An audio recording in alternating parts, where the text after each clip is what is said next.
গণ অভ্যুত্থানের মুখে দেশ ও ক্ষমতা ছেড়ে ভারতে পালান শেখ হাসিনা।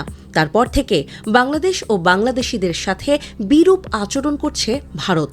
এবার সেই রোষানলের মুখে পড়েছেন ভারতে পড়তে যাওয়া বাংলাদেশি শিক্ষার্থীরাও।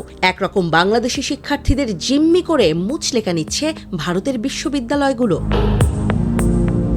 ভারতের দিল্লি বিশ্ববিদ্যালয়ে অধ্যয়নরত বাংলাদেশি শিক্ষার্থীদের কাছ থেকে নেওয়া হচ্ছে মুচলেকা।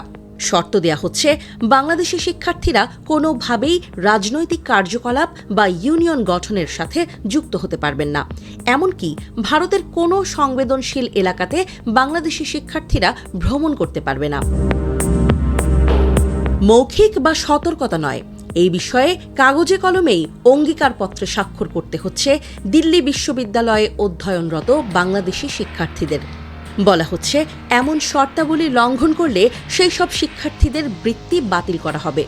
সেখানেই শেষ নয়, লেখাপড়া শেষ না করেই শর্ত না মানা বাংলাদেশি শিক্ষার্থীদের দেশে ফিরতে বাধ্য করা হবে। অটল বিহারী বাজপেয়ী জেনারেল স্কলারশিপ স্কিমের অধীনে 2025-26 শিক্ষাবর্ষের জন্য ভারতের বিভিন্ন বিশ্ববিদ্যালয় ও শিক্ষা প্রতিষ্ঠানে অধ্যয়নের জন্য 640 জনকে বৃত্তি প্রদান করেছে আইসিসিআর।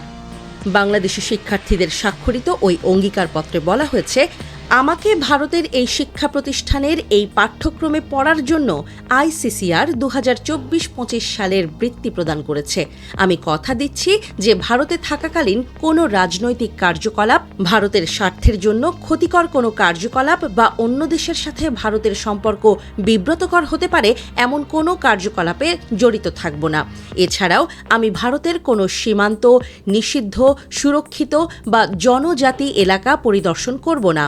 আমি এও অঙ্গীকার করছি যে ওপরের শর্তগুলোর কোনো অংশ লঙ্ঘনের ক্ষেত্রে আমাকে দেয়া আইসিসিআর বৃত্তি বাতিল করা হবে। দিল্লি বিশ্ববিদ্যালয়ের কর্মকর্তারা দাবি করেছেন, যেসব বাংলাদেশি শিক্ষার্থীরা আইসিসিআর বৃত্তি নিয়ে ভারতে পড়তে আসেন, তাদের আবেদনপত্রের সাথে এই ধরনের একটি হলফনামা বা অঙ্গীকারপত্র জমা দিতে হয়। ভারতে অবস্থিত বাংলাদেশ হাইকমিশন কর্তৃপক্ষই সেটি সংগ্রহ করে থাকে। কিন্তু গত বছরের অগস্টে বাংলাদেশের রাজনৈতিক পট পরিবর্তনের পর সে দেশের রাজনৈতিক সমস্যার কারণে বেশ কিছু প্রক্রিয়া অসম্পূর্ণ আছে। তাই বাংলাদেশ হাইকমিশনের পক্ষ থেকে বিশ্ববিদ্যালয় কর্তৃপক্ষকে সেসব অঙ্গীকারপত্র সংগ্রহ করতে বলা হয়েছে।